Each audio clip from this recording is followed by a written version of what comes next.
Because again, when we hear think about software for the soul, we don't necessarily think about government contracting as doing anything for the souls. Goal in the sense of like trying to do good and to bring good within that. So we've got a goal internally called 50-50 goal. 50% of our company women, 50% of our company minority. And so when you think about a value prop, it's actually, I tell entrepreneurs all the time in Hutch, it's a trap.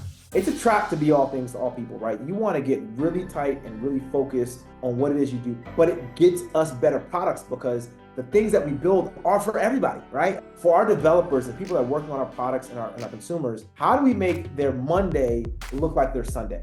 When we come to government, our assumption is it's bad. Like that's the default state Right. is, I mean, the expectation in almost every part of our world is like on demand.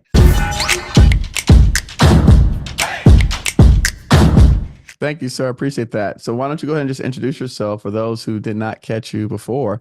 Tell us your name and the name of the company. Sure. My name is Delali Jarasa. I am the founder and CEO of Fearless. We're an impact company. When I say that, I really mean, kind of a couple things, right? It's our mission to build software with the soul and really envision a world where good software and great people power things that matter.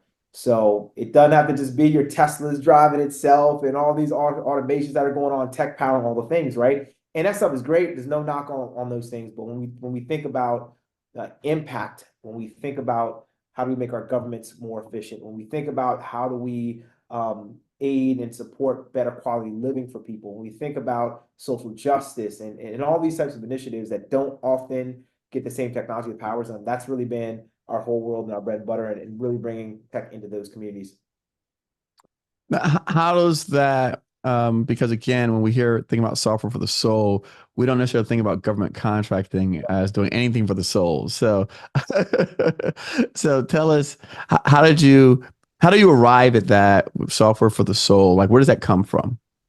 Yeah, so when we think about the soul, right? So typically, right, people often think that, you're building, tech for the stock market, all this stuff, right? Or Right. you're building tech that's making people addicted to it, all this stuff, right? So Yes, yes. soul in the sense of like trying to do good and to bring good within that, like people feel like it's an oxymoron. Like, I don't know about that, right? So that makes people one kind of intrigued. But when we think about just the impact and the reach of government in general, right? And the ability to touch so many people, right? It's very different than the commercial space, right? And so if I don't like my bank, I can go find another bank. Or there's so many competitors that are in the space. I can kind of vote with Right. my feet, vote with my dollars, right? And go elsewhere. Now, if I don't like how my taxes are being managed and run, there's no shop outside of IRS, right?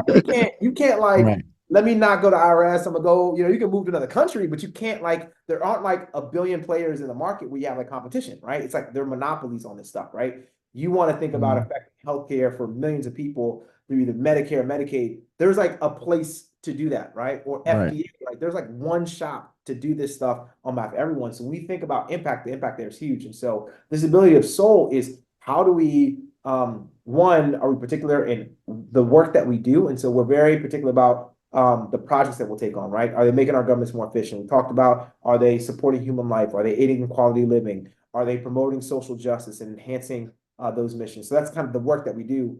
And then the how we do it, right, is all about our view on ensuring that the people that are building the product are representative of the people that are going to be leveraging the product, right? Or the service on the back end. And so we've got a goal internally called 50-50 goal. 50% of our company women, 50% of our company minority by the time we get to 2025, right? So in this year, and we're close. I think we're like 48 and 46 or something like that, which is unheard of in the tech industry, right? No one's anywhere close to that, right? But it gets us better products because the things that we build are for everybody, right? I mean, again, you Mhm. look at healthcare, your taxes, whatever, those things are for absolutely everybody. And so that also kind of aids in that, right? How we do it. When we think about bringing in new supply chains, right? And supporting communities to help people get started. And like so much you do, get started in the govcon industry, right? Here's the Right. playbook, right? This isn't just about fearless growing and thriving and we want to like win and crush and dominate the market. And those things are great as long as you're impactful. But it's also, we're very intentional about bringing the community along with us and ensuring that everyone can be successful. And so that's kind of where it comes in, right? It's what we do and also how we do it as an organization. What's interesting about that to me is most people that are serving the government are chasing RFPs, right? And they're like, hey, I just got to keep the doors open. I got to keep, employees on the payroll. So I've got to chase whatever out there will, bring in those dollars so that I can keep, my personnel staffed up and, not lay people off. So that's an interesting position that you're saying, hey, we're choosing these alternatives. How do you manage to balance that? It's interesting, right? One would assume that, you know, if I don't have any bumpers on and I'm chasing everything, right? That there's more revenue, there's an endless market, there's $1 trillion to spend, right? All of this spend that's happening, right? And hundreds of billions within the tech space in particular. Um, and that sounds good until you go and you start talking to customer and says, all right, what do you do? What's your value proposition? Oh, we do everything. What do you got? Like we can help you. Right, right. I need a building. Yeah, we build buildings. I need some tech. I can give you some tech, right? And you do absolutely everything, which means you don't do anything well, right? Right. And so when you think about a value prop, it's actually, I tell entrepreneurs all the time in Hutch, it's a trap. It's a trap to be all things to all people, right? You want to get really tight and really focused on what it is you do and kill it, like absolutely crush this thing. So when this problem pops up somewhere in the market, they say, oh no, Fearless does that, right? Fearless does that. You have to call them. They help me do that, right? So I think actually having the bumpers makes us more valuable and more specialized and better at what it is that we do. In fact, we get more business from turning business down than the way around, right? And we'll go to folks that can you help us this? Like, no, we don't do that. What do you mean? Well, that's not we work on efficient government, human life, quality living, social justice. All we do, those four things, right? And we're very particular about them. And so people will only come to us that have things that are in their lanes, right? And so they start to get very particular about it. We want to work with you. Well, we can't. We do this. We'll refer you out. And what it does is it gives a very clear line for the employees that join the company that what we're about and our values are very clear. When you come here, you're coming here because you care about these four things, and this is how you want to impact our society. And so it provides a sense of synergy and people that are really passionate about the missions. And that, in my opinion, is what has allowed us to be successful. What are the four things? Efficient government, number one. Hmm. Life, number two. Any quality living, number three. And number four, social justice. All right. Efficient government. Yep. Can you like define efficient government? I mean, hey, look, that it And it's does broad. sound like a oxymoron. Yeah, it's broad, but it's exactly that. It's when we get off today and you want to go and bank, right? And you got to check the deposit, whatever it is, right? You can take a picture, it's on your phone. You want to get a car, you click a button, right? Uber pops up or Hmm. whatever, right? And so we leverage technology, use technology, for example, that's our world, right? We leverage tech for everything. And I remember a customer said they were trying in their transformation is for our developers and people that are working on our products and our consumers, how do we make their Monday look like their Sunday? Meaning that all the tech stuff that you have that's so convenient, and you click a button and Netflix can stream anything from anywhere. When we come to government, our assumption is it's bad. Like that's the default state is Right, it's bad, right, right. right? And I'm gonna tell you this: if Netflix spins for 5 seconds too long thinking about it, Oh I'm yeah, sitting at the table is like, you're what like, is going yo, what's on? up the Netflix? What My call the cable 10 bucks is, company? why What's is going my is it the thing saying internet? No, you're right. You're right. You're like, you're over, you're over it. but if you go in for government services, right? Whether it be Social Security or you're trying to get your driver's license, whatever it is, you expect to be Oh there yeah. all. You just Yes. do. You Oh hate yeah. it. You're gonna Absolutely. complain the whole time, but you come in with this disposition that I expect it to suck, right? And what we're saying is it doesn't have to.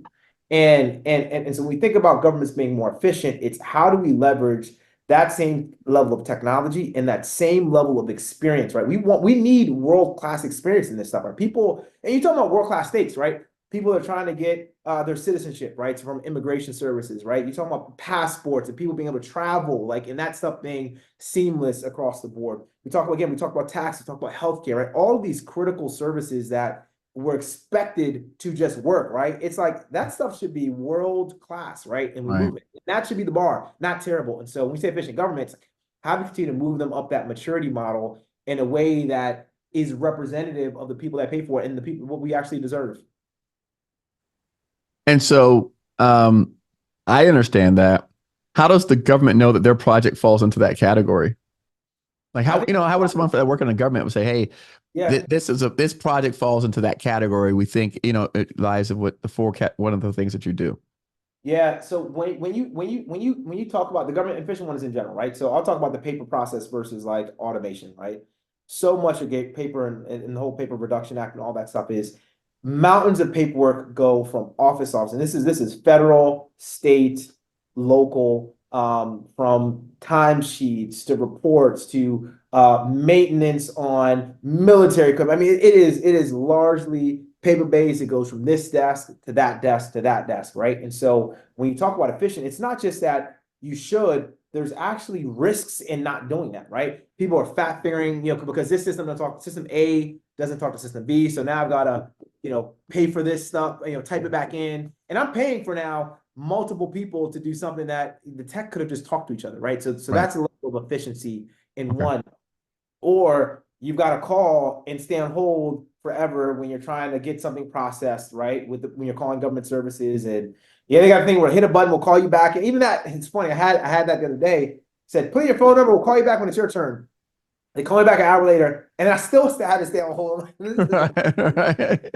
Right. But Yeah. these types of things that, like, an online system makes it more efficient for me, right? And so government ought to be a platform that services people. So there's efficiency on two ends. One, the consumer, right? The recipient, the resident, the citizen, whomever is accessing those services. But then two, also for people in there, they're like, this is incredibly inefficient, right? Because they also live in this other world where things are easy. And so they don't want to waste time, fat finger and punching things in. They don't want to waste time spending brain cycles on things that we can automate, right? And so again, efficient government supports both, and the cost is cheaper, right, for everybody involved. Mm. You should talk to Ford Motor Company. They got that problem too.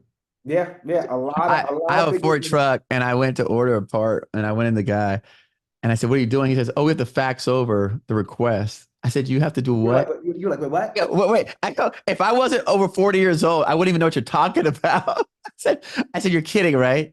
That is hilarious. There I was was like, so dude, I promise you, this is not like 10 years ago, by the way. This was like last year. I'm like, wait, your computers don't talk to like the parts warehouse?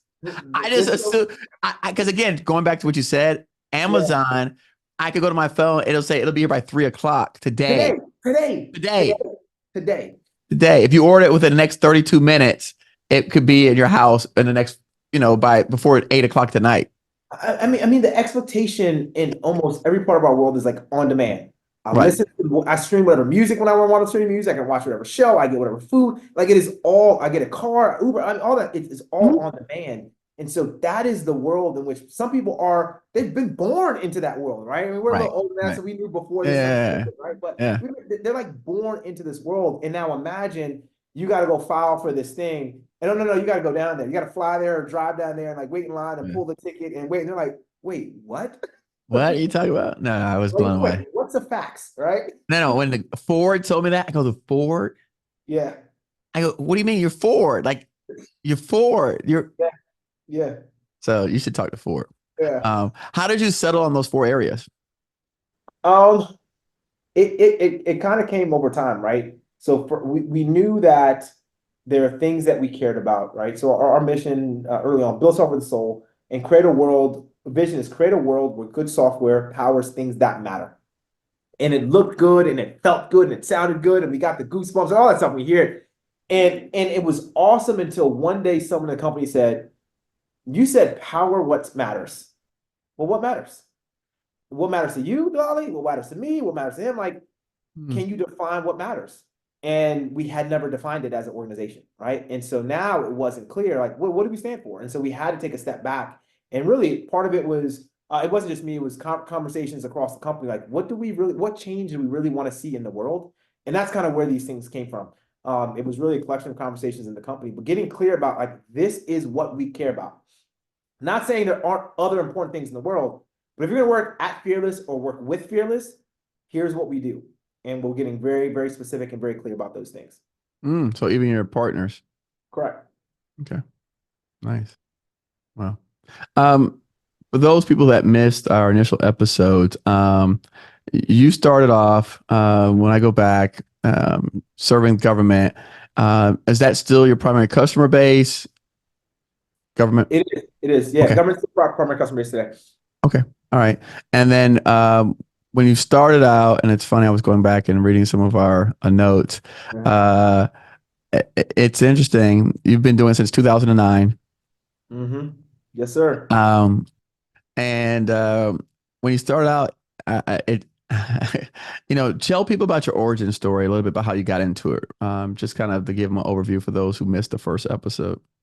Yeah, so origin story. I've kind of always wanted to be an entrepreneur. Growing up, youngest of three, my mom and dad divorced when I was fairly young, and so my mom, we wanted all the cool things our friends had. They were going to, the movies and buying new clothes and shoes and video games, and we couldn't afford any of that stuff. So my mom said, "All right, great, you want that stuff?" I said, "Yeah, mom, we want that stuff." I said, "Great, go work for it." So that I think is what really kicked off the entrepreneurship journey for me, which was you're knocking door to door, you're hustling, right? You're hustling, and anything that we could do, we were trying to find a way to make a buck, right? Walking dogs, painting people's houses, washing cars, cutting grass. I mean, literally, we had this lady in our neighborhood. She'd kind of pay us, $2, $3, help get the groceries in the house, right? I mean, it was literally Sure. anything that we need help with, like we'll make a couple bucks, right? So I think that's kind of where the entrepreneurial bug hit. In undergrad, they launched an entrepreneurship program. I was studying computer engineering at UMBC, and they launched this entrepreneurship program. And I'd always been fascinated by this idea of entrepreneurship, again, from given my roots, right? And I had the hustle side. So that part I had. Now, some of the mechanics around, well, what's a business plan? And how do you build a marketing strategy? And how do you read financial, like all of those things, I had no clue. And so I wanted to learn and kind of get immersed with those things. So following that, had a number of startups in undergrad and learned a lot of lessons. So a lot of crash and burns and learning a lot through that process. And so following graduation, I went to go work for a company. I had a great recommendation coming in. And I told them day one, I said, I want to start a company. I don't know when, I don't know how. And I went in kind of bold and really talking to my chest because I had a couple other big offers coming in. So if they said no, like, okay, I'm going to go work somewhere else. Yeah. So it's a smaller company and I want to learn this. And I love office hours. I want to pick your brain. How does this work? And they would kind of look at me like, okay. And they really didn't know what to do with me. So end up joining that company. And they upheld everything they said, right? So I did some technical work for them, programming, and learned the business. I learned the business there, right? Of how things work. That company got acquired. And a few years later, Fearless was born, but really out of the sense of I wanted to make impact. I didn't know what that looked like. And I actually hadn't connected this dot till I was much older. My dad's a computer scientist, so I learned how to program kind of early as a kid. My mom, retired nurse, meaning that we grew up in hospitals and nursing homes and wherever she was working at the time. She had a couple jobs. So early on, empathy was baked in us whether we wanted it or not. I hated that stuff. I wanted to Mm, be outside doing other stuff. Now you got to go serve people, you got to go help people, right? It's all about helping people. So now to know that Fearless is kind of this confluence of helping people and like leveraging technology, like that's like a blend of kind of my upbringing, which I didn't realize until from both of those households till I was much older. So that's how Fearless got started. Couldn't afford it when we launched, and convinced my wife, my dear wife, gave me permission to move back into my mom's house. hmm. So people talk about those origin stories from the basement. I one up them and say I couldn't afford to do that. I had to move to my mama's basement. So so $6,000, man, in a dream, and pushing. Ended up got our first contract. It was a company of one, and cut my salary and pumped it all like just in the company to get the engine moving. And it was one of those things where that period would end on the last day of the month at 5 p.m. I mean, I was invoicing at 5:01. Like I need, I Right. You need, need them. I I need that need this money. money. I need this money. Yeah. So over a while, you start to build up, and there was enough to hire a second person, right? And you kind of went organic and enough to hire a third person. So anytime someone sees Fearless and the conversation, the question is, man, oh my God, you guys are blowing up. That's awesome. How do you feel about that? And I'm like, blowing up is strong, It took us Right. 7 years to get to maybe 14, 15 people, right? And That's a so very powerful statement. 7 years, 7 years. 7 years to get to 14, 15 people. Yeah. So a Yeah. lot of it was in the trenches and sort of trying to survive and trying to make it and figuring out what's the model and what's the secret sauce and all of those things. And so everything you see now is built on those 7 year roots that went super deep. Mm. right? As an organization, and learned a lot, failed a lot during that time, but that's how Fearless got started. And when we spoke, you had just crossed the 100-person mark. Yep, You know, yep, yep. you had just A little got, while ago. huh? Yeah, see, that was a little while ago. Yep, Yeah, it was huge. I mean, it was a big deal. it was a big It was deal. a I big remember deal. because that was your thing. You were like, "Hey, we're gonna cross 100 people." You know? Yep, and it's interesting, right? You get to that point and you start to feel like, holy crap, this is like a real company, like and sometimes I'm kind of like, wow, this is like a real company, Yeah. and it's weird, and to know that there's this thing that you dreamt up, and it's a thing where people are deciding to come work and invest their time and their energy and their resources to help grow. I mean, it's incredibly humbling, and customers are trusting us with some really big and really complex problems to solve, right, on behalf of the country, their agencies, their organizations, and so that stuff is super humbling. But yeah, it was a big deal, and it's like any goal, you kind of hit it and you look forward, say, all right, where All are we right. going now? Like we did it. Like what's next, and how do we keep pushing? So we've been pushing a little bit since then. All right. Yeah, I know. I kind of read up on you.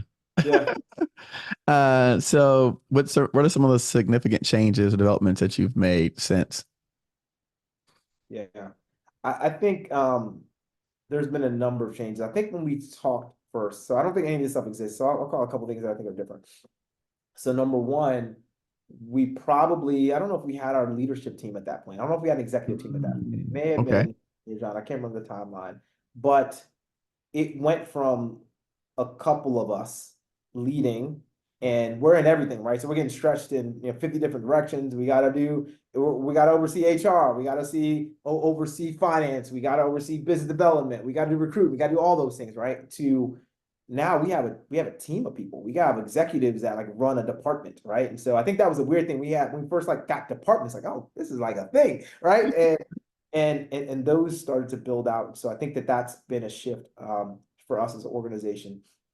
I think something else that's been kind of a shift is we've tried to get away from, one or two people being able to drive contracts, right? So we got to do the whole thing. So we've got to have the initial conversations. We have to then kind of do the capture work and get to know the customer. We then are the ones in there solutioning. We got to then write the proposal, we got to Right. deliver it, Right. Right. Right. staff it, right? All of those things, right? And so now we've been able to kind of break the responsibility up into many different parts and departments. They all kind of play a role in concert. So that part has been, I think, a big difference.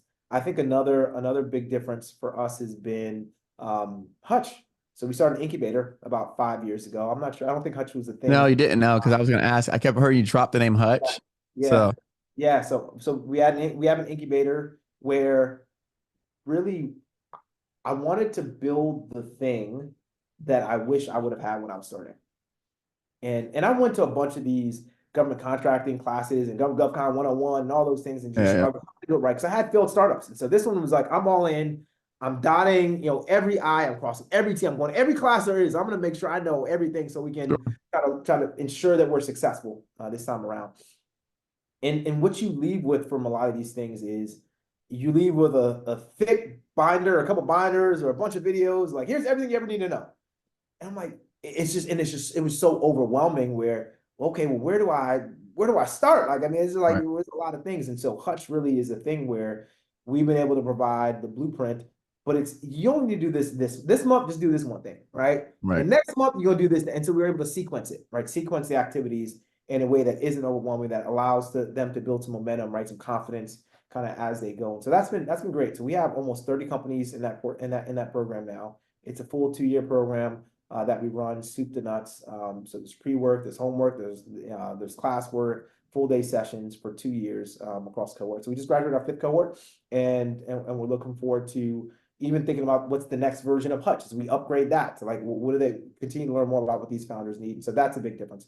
I'd say another difference has been we have now hired presidents, and we did an acquisition last year, right? Our first, and so we think about Fearless in 3 phases, right? So phase number one is 1.0, right? And I think that's maybe where we first spoke, which is again, those first 15 people, right? So that 0 to first 15 people, which is like just start like that phase is just about survive. You just gotta Right. survive Right. and figure it out. And there's different things that are coming at you trying to kill the business every day, right? Yeah. From Yeah. one key person like leaving and going somewhere else, like you Right. can't, like it's my biggest contract, right? To not getting paid this one check that isn't coming on time and it threatens your existence. Right. Like, it's like you Right. literally are trying to survive and just like figure out this MVP, right? In this first phase. And then you got 2.0. 2.0 Fearless was we get our exec team. We're starting to put, get some infrastructure around us as an organization and other leadership in. And I'd say kind of in that phase, what's happened. I consider that like 2016 to probably beginning of 23-ish for us. And in that phase, it really is about how do we start putting down the foundation that we're going to start to scale on, right? And so Mm. putting down, again, we've got departments, we've got different things that are kind of working. And so that's kind of the second iteration. And then now we're at 3.0, which is like scale. How do we make this now a platform that we can really scale both nationally and internationally from, right? And so there's changes in each one of those shifts, right? So from 2.0 to 3.0, you need leadership that understands that phase, right?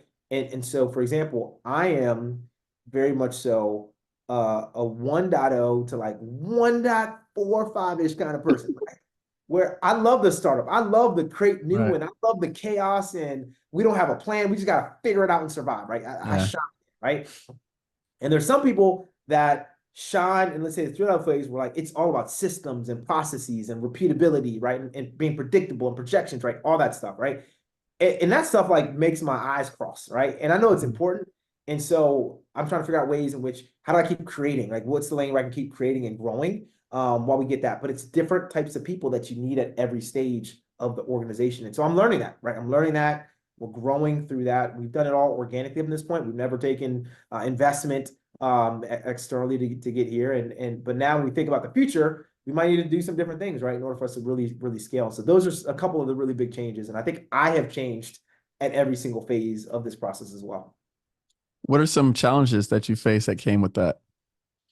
Um, Growth always comes with growing pains. It's Okay. hard. It is really hard. I mean, you talk about this transition uh, out of from a small business to a big business. Hmm. It's it's really tough. I tell people all the time, it is not an incremental change. It is a pivot. You have to become a different company. Oh, okay. You have to become a different company in this next phase, which means like rebuilding from the ground up, right? You got to really get clear on what does this company of the future need to be? What does it look like? What does it feel like? What does it need to be successful? And then you got to architect to that, right? And that's tough, right? Because you might have folks that um, you know, don't like the change. In fact, we're doing this now. I had one of our guys come talk to us and been here for a really long time. It's like, man, I miss the days when it was just a handful of us just eating pizza around one table, right? Right. It's a, Right. it's a different company now, right? And so now as an organization, we're bigger and we're thinking about this next phase and we're competing against the bigs that are out there. We have to compete differently. We have to get more competitive. We have to be more price conscious. We've got to be faster. All of those things are true, but it's very different than early stage startup, right? And there's some people that are like, I joined Fearless because I like small companies. Okay, well we're not a small company anymore, right? And so there's that part's difficult. I think the pivot is a challenge as well because it's the thinking around what got us to 1.0 and 2.0 is not the same thinking that gets us to 3.0, right? Right. And so it's hard because their mindset shifts, right?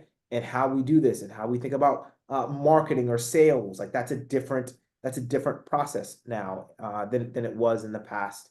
We're in a different world where we don't have the same access to set asides. How you partner is different now. So all the things that we learned and we got really good at over years, we got to like unlearn, right? It's easier to bring in people that like there's bringing in someone that knows the new way, and there's also like unlearning a behavior and Mm. relearning some different. And you need both, right? You need both. Right. And so that is just a transition that it's hard. It's really hard for a company that goes from one stage to another. What set asides did you have previously? So small 8A hub zone in the past, right? And so again, the ability to direct award versus now you're in competitive spaces, and you can kind of cheat a little bit in the middle, right? So we saw Right. vehicles that are you kind of fake like you're small for a couple of years until those Right. vehicles Turns kind out. of lapse. And so we have those things as well. But even on the end of those, then again, it's another shift, right? That we gotta and so we gotta prep for that in this window to be successful in the next window. Share a recent success story of a project that you're particularly proud of. I read up on a few that you're doing that were Yeah. interesting. Oh man, there's so many.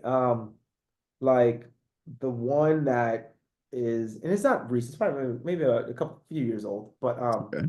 the one that to this day is super special to me is the National Museum of African American History and Culture, Mm, and working with the Smithsonian to bring that online.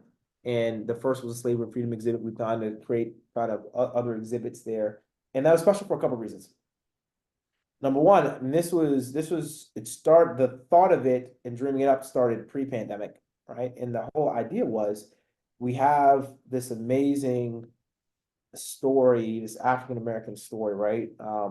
That covers so many things, right? This entrenches so much of our environment and history and all those things, right? But it's like if someone can't physically like get to DC, right? Someone's like, hey, my grandmother can't make that trip to get in there and experience it. And it's an amazing experience, right? In the physical yeah. space. How do we get to them? How do we bring this story to more people, right? It was really a lot of the charter.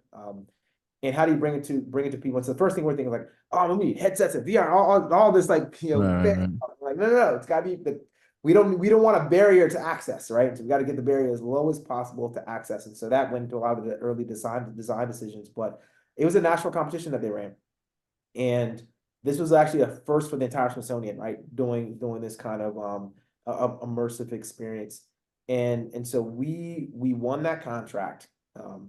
And the year is we won it, I want to say the end of 19. So 20 hits in the pandemic, right?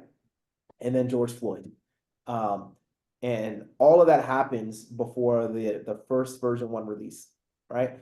And so like in that moment, understanding like all of the cultural tensions, racial tensions, all the conversations that were happening kind of in our world and in our society at the time, to be able to like release this exhibit online like in that moment like was super special, right?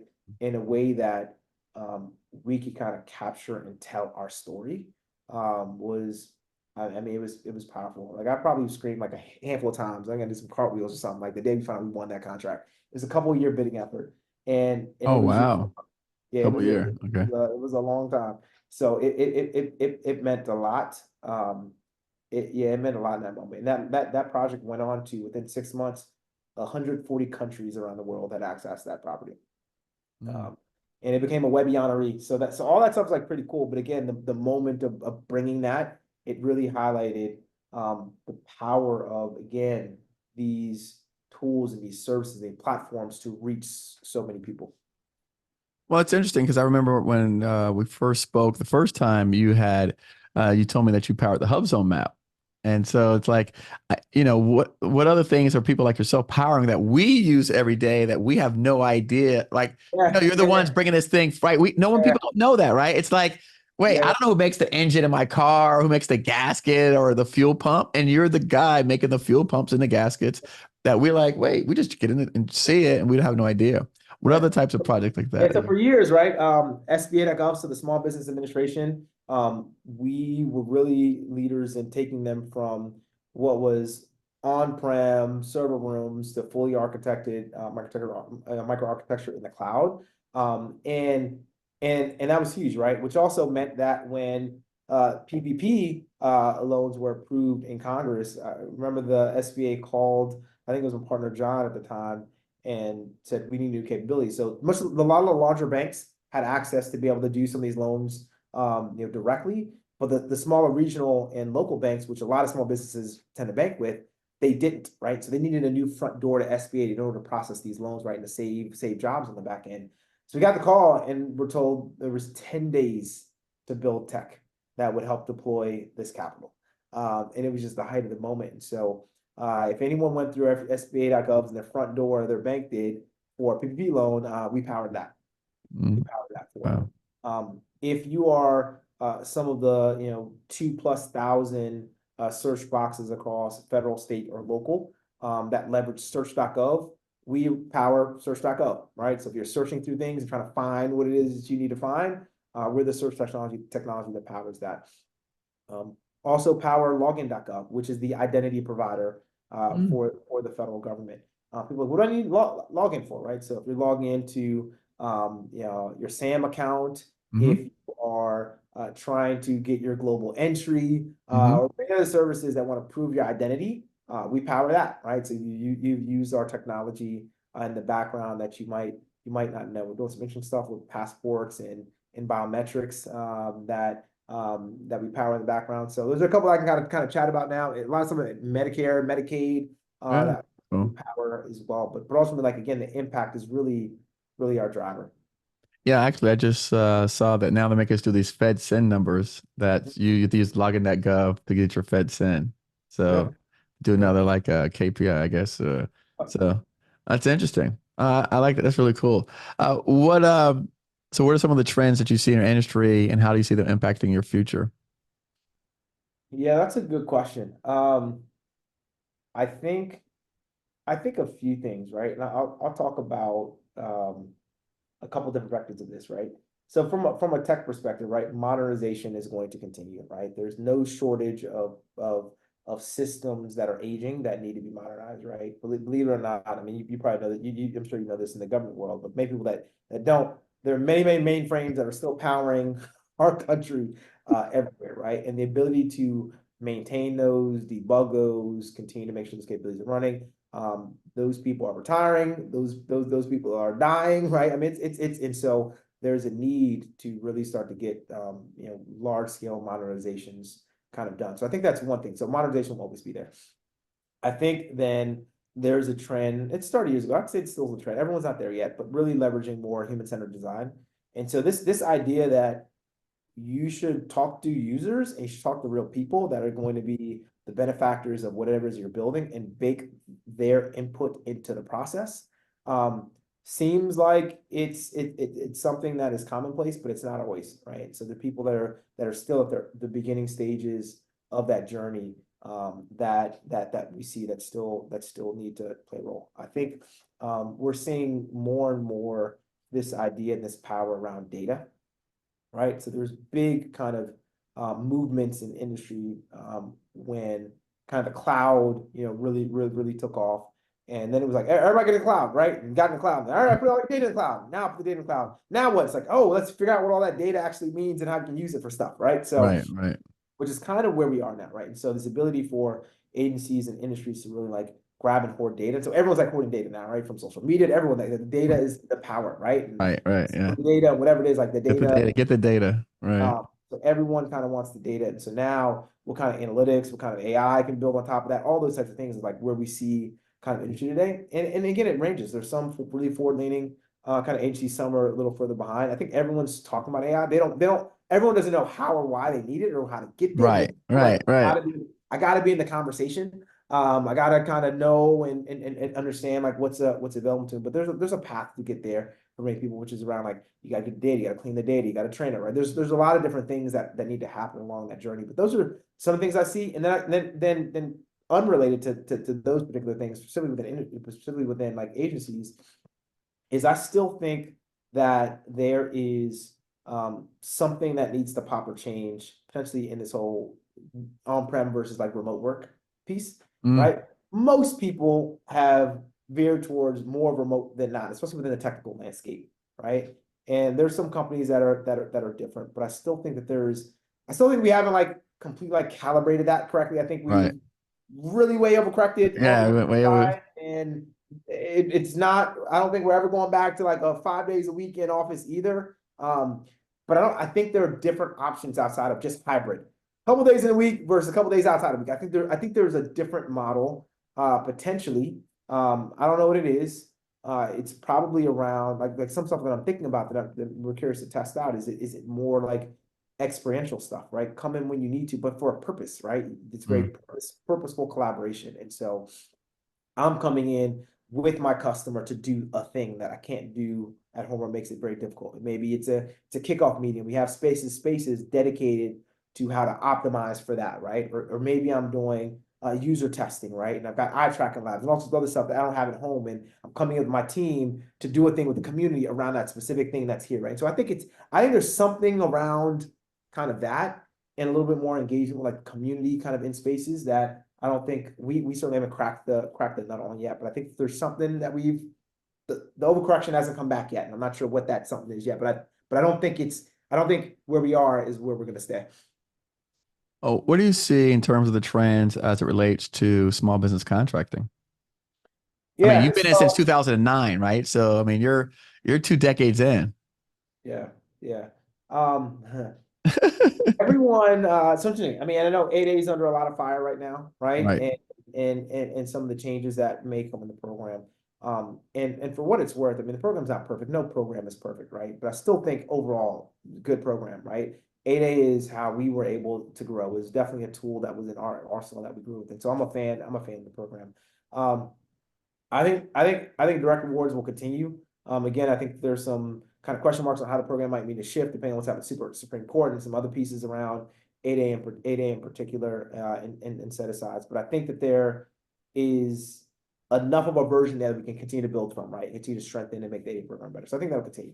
Um, I think small businesses, those set asides are here. They're going to continue to stay here. We're starting to see the percentage, the goal kind of tick up as we move forward. I think all of that is very, very positive.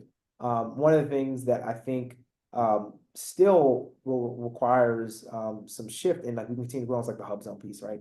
right, Hub zone is one of those things, right? And this is from our experience where to me it is such a no-brainer to do more around this program, right? So the government has the ability now not just to get a capable vendor and a capable workforce, but it's to then reduce income disparities and also reduce unemployment at the same time. Like it's all kind of baked into Hub Zone. It's the only one that's based on geography. And so to me, like that becomes a no-brainer where like do more to make it easier to contract with the hub zone companies. I think there's still a stigma around hub zones.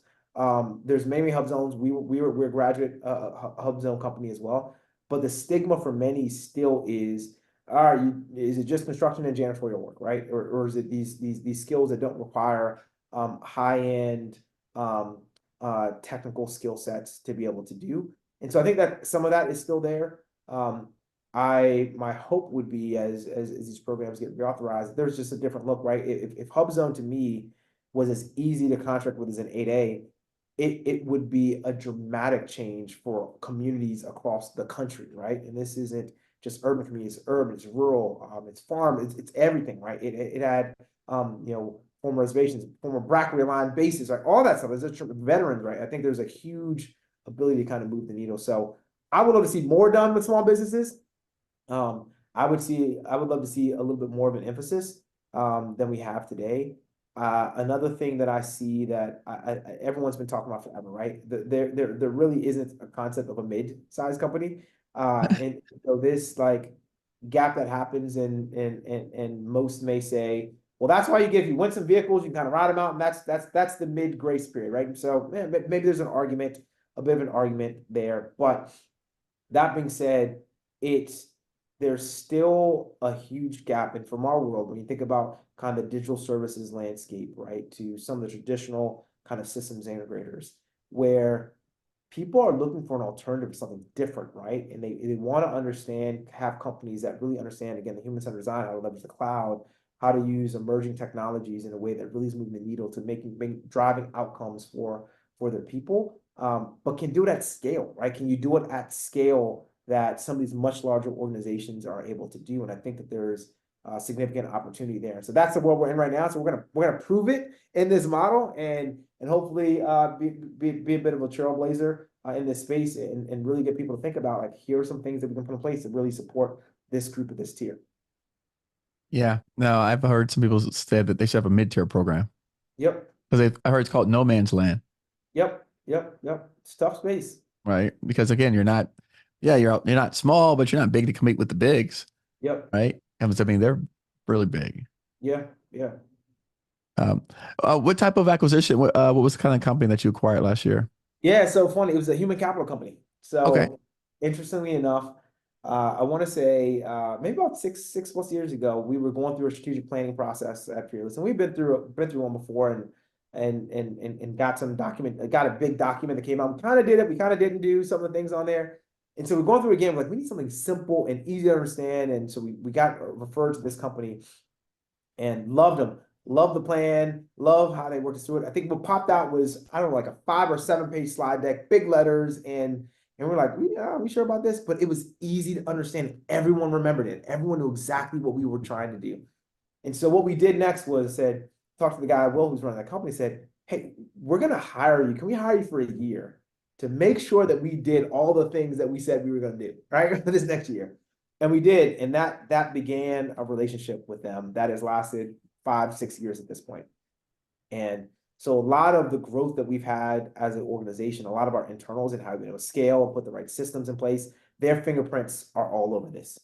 And so much so that we started to bring them into customer engagements. Because what we found was we're building all this great and amazing technology, and we want to achieve these outcomes that we talked about at the beginning, top of the show.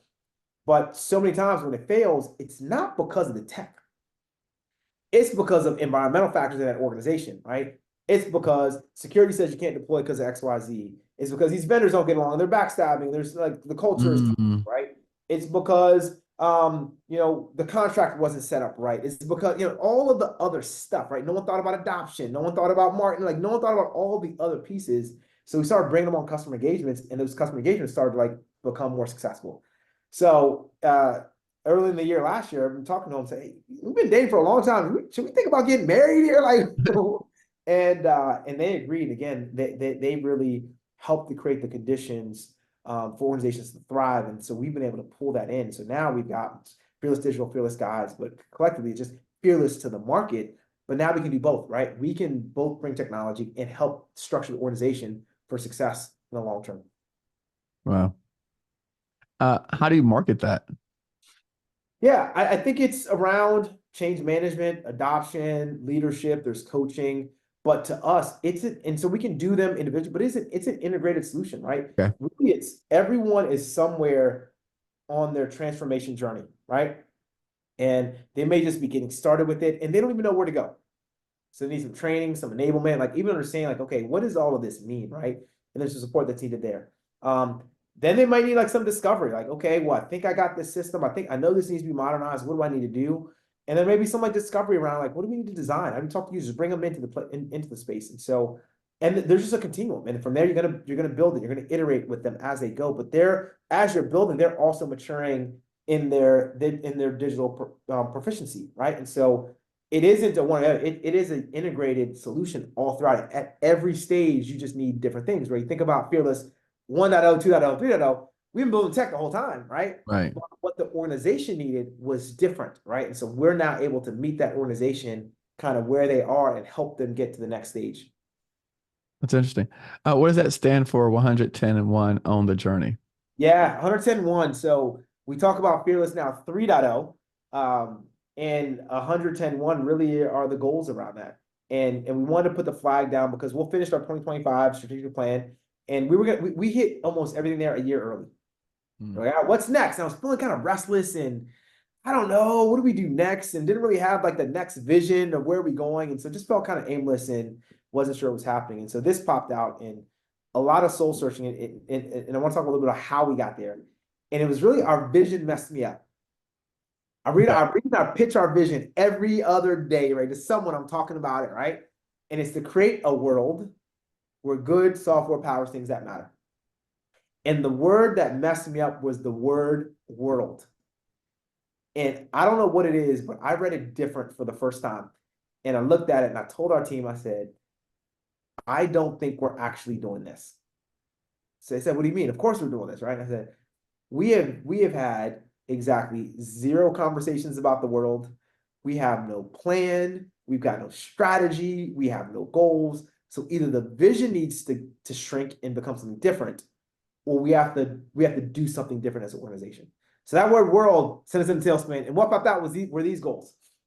And we wanted to be true to ourselves. And again, how we think about impact as an organization. And so 110.1 is the plan. So by 2030, we will improve 100 million lives in 10 countries and be $1 billion in revenue. And so now we have the marker, right? By 2030. And so now we get like back into it. Okay, well, what do we need to do that? What do we need to be? What's our value prop? How do we need to structure? How do we need to build an organization? So that's the process that we're in right now. I like it. I like it. Um, I know that you mentioned the one company helped you out, but what other resources helped you out along the way, right? And because you said that you've had to change yourself personally, you've had to grow, Right. right, at each stage. What other resources that you use to help you in that? Yeah, I think a handful, right? So there's like base industry information you just need, right? And when I say base industry information you need, it's like we're getting started in government contracting. How does it even work? How do I fill out my SAM profile? How do I, there's like Sure. base camp things you just need. It's mechanics. Like if somebody's done it before, they can help you do it, right? So how do you bring in knowledgeable people that can help you do what it is that you need to do? And so in that bucket, I put in just training, education, mentors, all kind of in that first Mhm. bucket. I need help, right?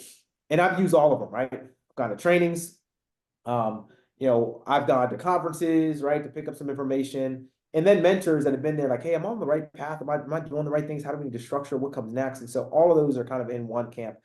And then I'd say there's a second camp, which is strategy, right? And not just like basic information, like this is what a government contract is, this is what it means to do, right? That's just information. But how do you now take that information and knowledge and then do something with it that helps you win, right? Overall. And that to me, that's also like mentors and advisors at that point, right? And the difference that I really like to classify, at least for me, between mentors and advisors are mentors are there for me, right? They're there for Delali. How do I help Delali kind of achieve versus advisor is for the organization, right? I'm bringing a skill set and a capability that is going to help this organization get to where, because I've been there, right? Ideally, they've been to wherever you're going and they can like help guide the organization to move to a certain place. And again, they can be a mix because they help you as well. So I say those are big pieces. SBA was really helpful in the 8A program. I remember telling our BOS, was our business opportunity specialist, like the person assigned to you when you get your 8A. And they've got like, I don't know if it's dozens or hundreds of companies that they oversee. And I told them day one, I said, I'm gonna be your favorite. I remember she started laughing. I said, no, I'm serious. I'm gonna be your favorite.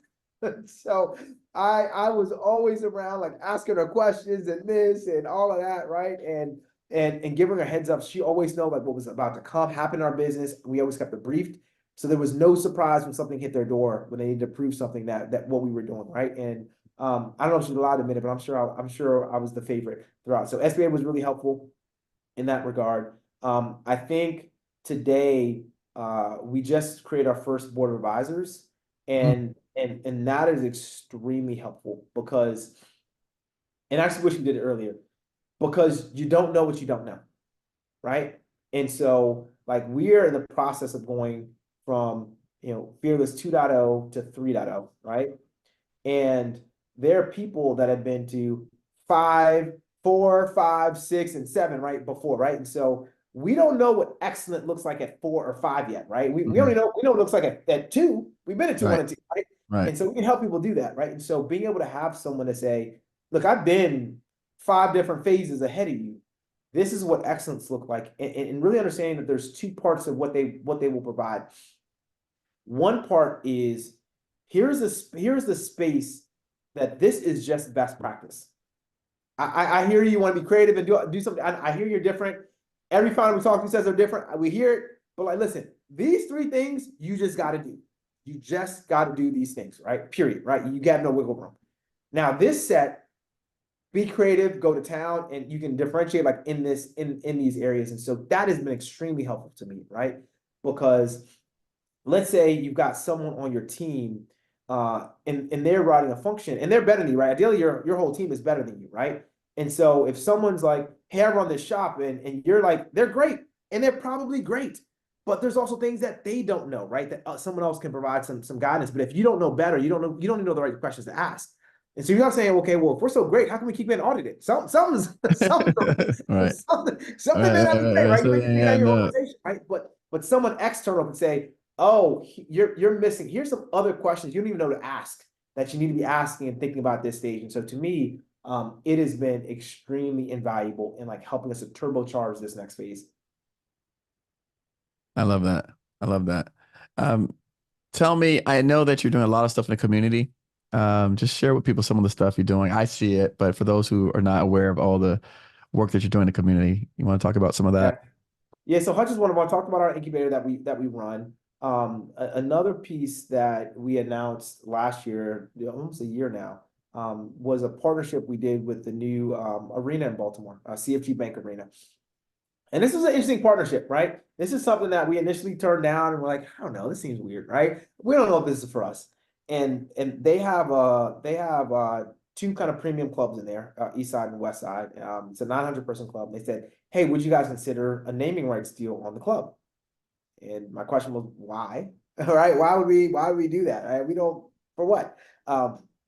And for them, like obviously they're trying to get revenue and sell different entitlements kind of in the space. And for us, what was interesting was, and so their initial thought was like, you'll get all these impressions and all this inbound, it's gonna be great for your business. And well, maybe, right? If I was a credit card company and everyone that came could like get a credit card, but like, I mean, our business model is not such that every single person can like just Right. get, buy from us, right? We have a very specific customer set, and we don't think that's how they buy. So we weren't sure about that. And then what we discovered was, I mean, they're gonna probably do 150 shows a year. But what was much more interesting was on non-event days, we had access to that in the rest of the arena, right? We could kind of use it for our programming. And so that was interesting. We were like, well, that's something that we think is really valuable to us. And then kind of the next step was, but for Fearless to be involved, it has to align with kind of our social impact mission, right? And if we can find a line, maybe we keep talking. If we can't, then maybe this isn't the right partnership for us. And in that conversation, we really came on this idea of we want to use this space to drive social impact, right, in the city of Baltimore. And what we kind of created together was this idea of a social impact fund, right? So one, we're going to use the space for convening. So you think about kind of workforce development issues for people that are trying to get kind of upskill kind of in this space. And again, for us, tech makes a lot of sense. That's kind of in our wheelhouse. But then two, for businesses in the community, how do they kind of level up, right? And how do we support those things? And so as people go and they're watching shows and they're upgrading into the Fearless Club, a portion of that is going to our impact fund. Um, as they're buying, in the club and buying the Purple Rain and especially drinks, right? Portion that goes on impact fund, right? You're renting the space, portion goes, et cetera, right? And so then we're able to use those funds to catalyze initiatives in the community, right? And we've done some interesting stuff with Coppin State University and kind of more to come in that world. But our anticipation is like as that pot grows, that can then be invested back in the community again, training programs, workforce development programs, pipeline programs, right? Not good for us, but also good for the ecosystem in a really powerful way. So that's the thing that we're super excited about right now. I like that. More details that are coming. Again, this is a very first for us. Like we've never done anything like this before. Yeah, So we're figuring it out as we go, but it's been a really powerful partnership. And it's been interesting because even though this isn't the reason why we did it, there are people now like, wait, who's Phil's? What does Phil's do? Right. And they're seeing our name on a bunch of stuff, right? And so yeah, it's starting to be this sense of inbound, right? And they might learn first about the impact fund and say, oh, that's company that cares about impact. Like, what do you all do? And so we're finding brands that are aligned to that are starting to call us more. I like that. That's great. Well, we're running up on time. Uh, who is a public CEO that maybe um, says some controversial things Yeah. or not so popular things that you respect or that you may think highly of? Yeah. That's an interesting question. It's interesting, right? So there's so much conversation right now happening in the market around DEI, right? And Mhm. and idea, right? And you have the Musks of the world tweeting stuff and Right. their opinions of that. But like it's important, right? When we think about, and I remember having this conversation when I was testifying on Capitol Hill, right, around the Mm. reaffirmation around the Small Business Act. And it was around the small business programs, right? And my argument was make the goals even higher, right, than they are, right? Ooh. And by far, right, when I talk about even like, the women excuse me, the women, the country is more than 50% women, right? Mhm. And so it's this thought that we have a goal that isn't like anywhere close to 50%, Right. right? Right. Right. That there's something that's like off about that, right? And this idea of like, what's a free market system and all this stuff, like, no, something's not working, right? Because it should be representative of like what our Sure. population looks like. And so I think that's true for business in general, right? Business, it's true for government. When we look at organizations and they're not representative of the community, they're not representative of their cities, they're not representative of the country, of the population. There's something, it is an indication that something is wrong, right? Mhm. Something is wrong. Now people may argue, well, it's not the purpose of business to care about that stuff. It's our purpose to make profit. We got we are fiduciaries for our Right. shareholders, and Right. that's the term, and I get it, I get it.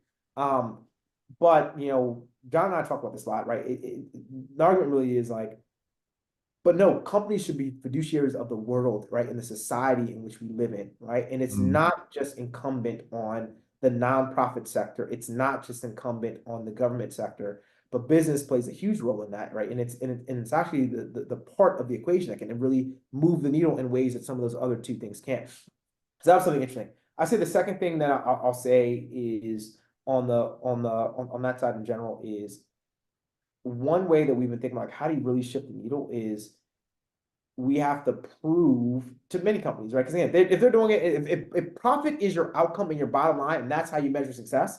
And again, we think success is more than just that, right? Again, we're looking at 110-1. All those things are important. But if profit's your only thing, then the way to really drive, I think, DI messaging is you got to win. You got to show how this makes them more profitable, right? Mhm. That becomes the argument, right? Does it make me more profitable? Does it make customers like me more? Do I get more X? Whatever my return is it actually better, right? And I think that takes some work, I think, effort, right? To be able to show that and prove that and in those things. But yeah, so I think that there is a need for DEI. I think that there is, because what's happening is not reflective. But I also think on the flip side, we have a responsibility to like let people know that if you want to win, this needs to be important, right? And that might also mean consumers, you got to vote with your dollars, right? You got to vote with your feet. Again, if once things stop hurting, then it becomes a priority, right? And so Mhm. until then, like, you're gonna keep shopping here, you're gonna keep buying our stuff, like, Right. you know, I'm going to keep doing what I'm doing, right? And Yes, so absolutely. we have a share of that responsibility as well. I think that's amazing. Does your team, do you guys practice any type of Mamba routines? You said Mamba? Yeah, like Kobe. No, you like Mamba like dancing? What kind of Mamba you talking about? Ah, come on, like Kobe. No, we don't. No, I just Mm-mm. know we have one of the cyber companies.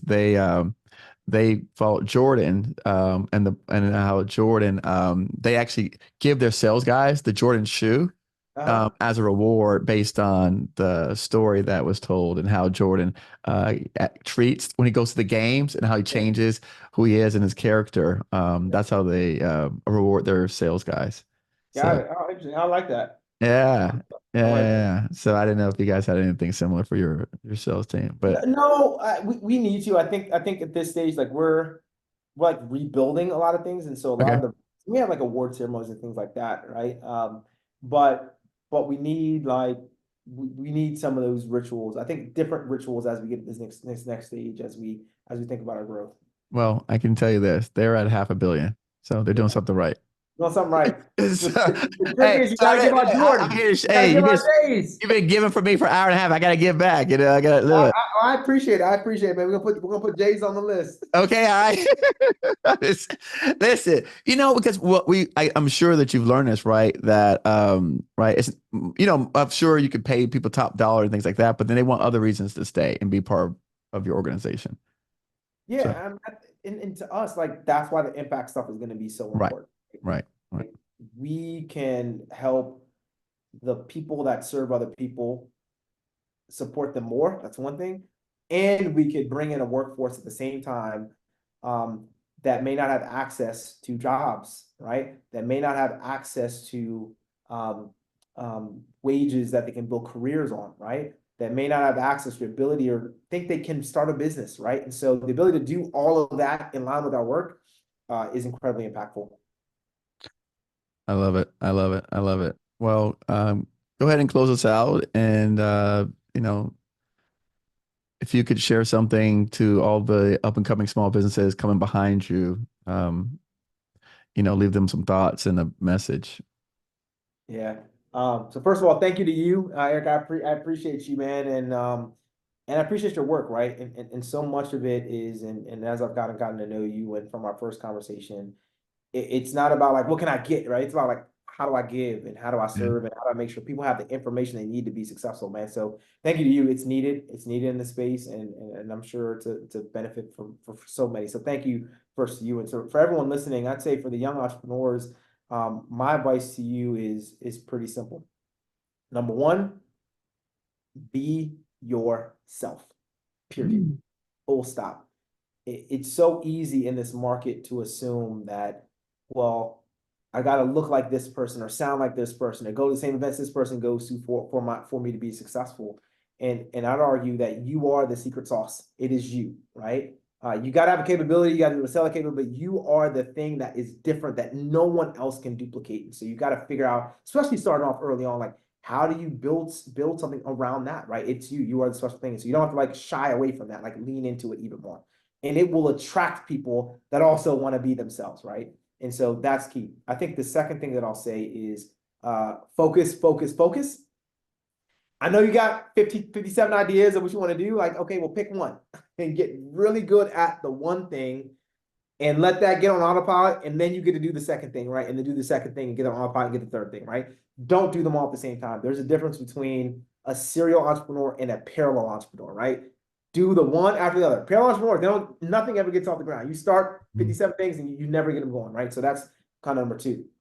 I'd say my number three kind of advice to people is be particular and be very vocal about your values. Mm. Understand who you are and who you want to be before you decide what it is you want to sell, right? Understand who you want to be, understand the change you want to see in the world, the change you want to see in the market, and be like insanely focused and targeted on that thing, right? That will tell you what projects and jobs you take, you don't take, and it's going to be hard. And people are going to throw stuff at you and come with you with all sorts of weird partnerships, right? That don't make sense for your business, but your why is going to ultimately drive you. I love it. I love it. Well, thank you, sir. I appreciate you. I love your work. You're doing amazing work. And like I said, I love those social justice, efficient government, human life, quality of living. I think that's great. I always learn a lot, right? And so I hope that this message resonates with a lot of people because, like I said, we want to showcase excellence, and we know that you're doing amazing work out there, not just in Baltimore, but all the places where your tentacles are being spread, and I want people to see that, and so that's our job here is to showcase world-class people like yourself and individuals, and particularly those that are minority or somewhat different than what we traditionally see in magazines and TV shows and everything else around the world. So I think it's great. You are truly been living your authentic self since the time that I met you, wearing your hoodies. And Yeah, so I think that's great. And you're purple. And so I too wear my hoodies. And I actually got away from it. And then we came back to it and we said, it makes us more. I mean, I enjoy the hoodies, and so people identify with that. So, yeah. um, so yeah, I appreciate you for everything that you're doing. All So right. thank you, sir. I look forward to continuing the conversation. And again, if there's some way of where we could be of service to you, and the offers always stand, and I'm sure vice versa as well. So we'll stay in contact. Hopefully, we won't go another 4 years. That's right. That's right. That's him. And if anybody Right? reaching out, feel free to hit us up at fearless.com. You can kind of get all our socials there, or to hit me up directly. It's Delali D on just about everything. So DELALID, and that's DELALID.